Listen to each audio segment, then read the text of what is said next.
Gegužės 17. Jie atskirs jūs nuo sinagogų.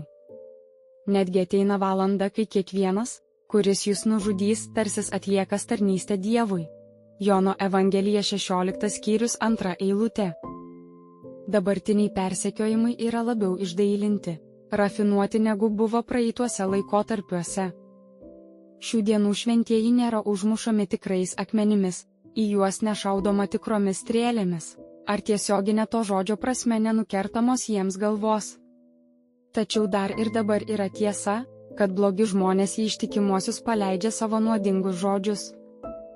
Daugelis dėl savo ištikimybės yra smerkiami, peikiami, apkalbami, atstumiami nuo draugystės, tai yra nukertami dėl Jėzaus liudijimo.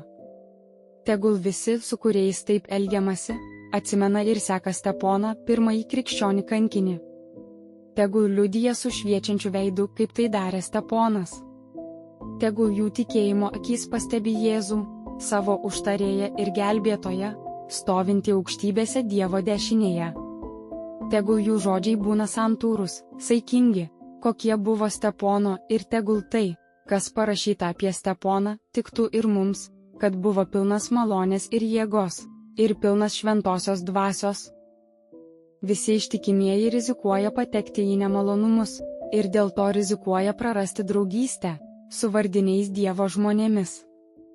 Nesuprasdami ištikimų Dievo žmonių atliekamo darbo, jų mokymo, nei jų charakterių, nei vilties, tie, kurie nebuvo taikoje su Dievo planu, laikė juos Dievo, jo plano, Dievo bažnyčios priešais ir todėl dažnai galvoja, jog užmušdami tuos, kurie iš tikrųjų buvo Dievo vaikai, taip tarnauja Dievui.